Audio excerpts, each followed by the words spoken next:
te couronnons, nous te proclamons roi, présent au milieu de nous. Nous t'élevons par nos chants, nous t'exaltons, nous t'adorons. Viens établir ton trône éternel. Par nos louanges, nous t'invitons. Viens Jésus, prends la place du roi. Jésus, nous te couronnons, nous te proclamons roi, présent au milieu de nous.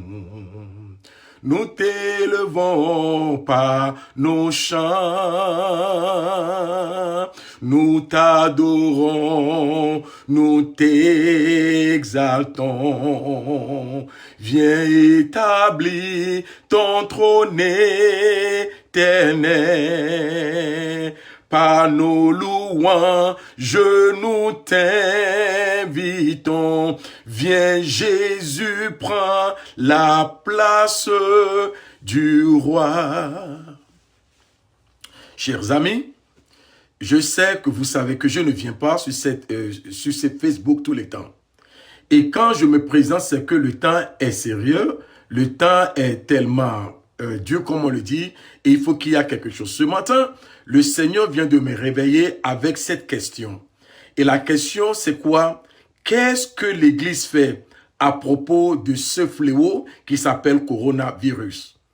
Les scientifiques, les docteurs, comment on le dit, les scientifiques, ils font tout leur possible pour chercher un remède à ce fléau qui s'appelle le coronavirus. Alors, qu'est-ce que l'Église est en train de faire? Alors, lorsque le Seigneur m'a posé la question, écoutez-moi très bien, lorsque le Seigneur m'a posé la question, alors, j'ai commencé par lui dire, Seigneur, que devons-nous faire? Alors, en même temps, si vous êtes en ligne, vous pouvez partager ceci rapidement avec vos frères, vos amis, les groupes partagés. Invitez les gens à suivre ceci. Parce que l'Église a un devoir à faire. Tous ceux qui sont en ligne, partagez seulement, invitez vos amis, invitez vos frères, invitez tous ceux que vous avez comme amis sur Facebook, invitez-les pour que ce message puisse aller à plusieurs personnes. Alors, qu'est-ce que je disais? Je disais que le monde est en train de chercher une solution à ce fléau qui bat tout le monde et tout le monde est dans la peur. Je vous dis, vous ne savez pas ce qui se passe en Asie, vous ne savez pas ce qui se passe en Chine, en Corée et dans les autres pays. Les gens meurent comme de la mouche. Qu'est-ce que l'Église fait? Alors, ce matin, le Seigneur m'a amené dans le livre d'Apocalypse, le chapitre 6, le verset 2, ce que je vais lire. Écoutez-moi très bien.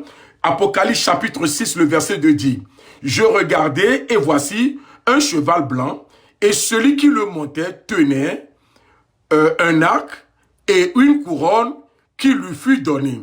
Il partit en vainqueur pour vaincre le monde. » Le cheval blanc. Ce même cheval blanc est vu dans le livre d'Ézéchiel. Et ce cheval, il s'appelle les patrouilleurs de l'Éternel. Quand il y a problème dans le monde, le Seigneur les envoie pour aller apporter de l'ordre. Et imaginez-vous très bien, les gens de Dieu. Lorsque Israël a péché contre Dieu avec leur langue, l'animal qui utilise la langue, c'est le serpent. Lorsque le peuple d'Israël a péché contre Moïse, lorsque le peuple d'Israël a péché contre Dieu avec leur langue, Dieu a envoyé l'animal qui est le symbole de la langue, le serpent, pour les mordre, pour les tuer. Et de la même façon que le coronavirus tue aujourd'hui dans le monde, c'est de la même façon que le serpent tuait en Israël.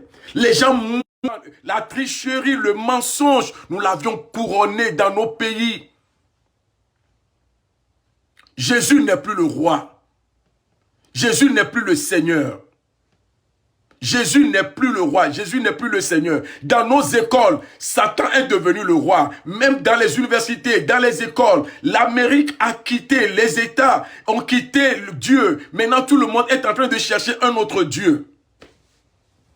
Et le patrouilleur, sur le cheval blanc, a visité. Il a une couronne à la main. Il a une arc. L'arc et la couronne. L'arc symbolise l'arme de guerre. La couronne, c'est ce que vous avez pris de Jésus.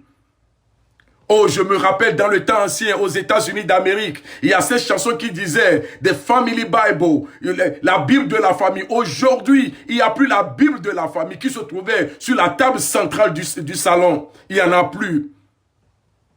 Tout le monde essaie d'enlever Jésus de ces choses. Jésus est devenu une moquerie. Ce que tu as utilisé va te mordre. Si tu fais une brèche dans le mur, le serpent va te mordre. Nous avions fait une brèche dans le mur et le serpent nous a mordus. La couronne que nous avions retirée, la couronne est en train de nous combattre maintenant. La couronne est en train de nous combattre maintenant. L'épée, la flèche est en train de nous combattre maintenant. Et lorsque Israël a crié vers Dieu, Dieu a dit à Moïse, tu vas fabriquer un serpent d'airain. Tu vas fabriquer un serpent d'airain que tu vas mettre sur la croix. Et quiconque regardera le serpent sur la croix sera sauvé. Et peuple de Dieu, nous allons ramener la couronne de Jésus-Christ sur la croix. Quiconque regardera à la couronne sur la croix ne mourra pas. Église, revenons à Jésus. Remettons la couronne de Jésus sur la croix afin que quiconque regarde la couronne sur la croix ne meure pas. Tous ceux qui ont regardé le serpent d'airain sur la croix n'étaient pas morts.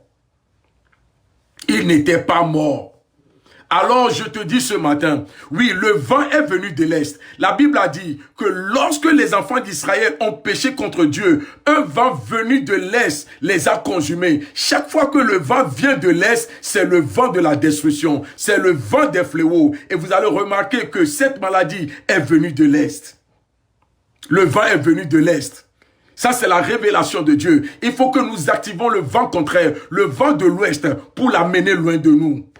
Merci pour les scientifiques, merci pour les docteurs, merci pour ceux qui se battent pour trouver un remède. Mais je vous dis, le remède est dans Dieu. Il a dit, je suis le Dieu qui te guérit. Je suis le Seigneur, ton Dieu. Je te guéris, je guéris toutes tes maladies. Il a dit, je bénirai ton pain, je bénirai ton eau, afin que tu ne sois pas atteint avec les maladies de l'Égypte. C'est là la promesse du Seigneur.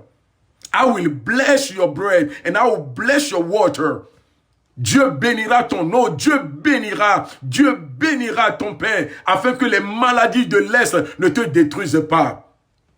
Celui qui regardera la couronne sur la croix, cette fois-ci ce n'est plus le serpent sur la croix, mais quiconque regardera la couronne, parce que le corona veut dire seulement la couronne. La couronne que vous aviez pris de Jésus-Christ, la couronne est en train de nous combattre. La couronne de Jésus que vous avez enlevée dans vos églises et que vous avez mis, vos pasteurs sont devenus les rois. Cette couronne est en train de nous combattre. La couronne que nous avions enlevée de Jésus, les prophètes, ceux que Dieu a donné le don de voir sont devenus Dieu maintenant. C'est eux que nous adorons. Cette couronne est en train de nous combattre. Cette couronne est en train de nous battre. Cette couronne est contre nous. Église, tu as la solution. Prêche la vérité. Dis à tout le monde, si tu regardes à la couronne sur la croix, Corona ne va pas te tuer. Corona n'aura pas la puissance sur ta famille. Corona n'aura pas la puissance sur ton foyer. Corona n'aura pas la puissance dans ton pays. Alléluia. Je me rappelle lorsque Ebola faisait sa puissance, lorsque Ebola circulait en Afrique, Dieu m'a parlé, j'ai parlé à l'église de l'Afrique, surtout à l'église du Togo, a dit, utilisez le sang, utilisez le sang, utilisez le sang. Lorsque Corona verra le sang de Jésus sur votre pays, sur vos maisons, l'ange d'Ebola passera. Vous savez, le fléau a eu lieu en Afrique de l'Ouest, mais ça n'a pas atteint le Togo. Encore une fois, le Seigneur m'envoie vous parler. Je ne viens pas chaque fois, je viens quand il y a l'occasion. Ramenons la croix de Jésus, ramenons la couronne de Jésus. Que Jésus devienne roi dans nos églises, que Jésus devienne roi dans nos maisons, que Jésus devienne roi dans notre république, dans nos gouvernements. Cessez d'adorer l'homme au lieu d'adorer Dieu. Cessez d'adorer les pasteurs, les prophètes au lieu d'adorer Dieu. Ramenez la couronne de Jésus et la couronne va vous sauver. Je suis là ce matin seulement vous partager ceci. Si tu as écouté ce message et tu crois que ça vient de l'Éternel, alors partage ceci, envoie ce message à plusieurs personnes. Que le Seigneur vous bénisse et que le vent de l'Ouest enlève ce vent qui est venu de l'Est dans le nom puissant de Jésus-Christ. Bye bye.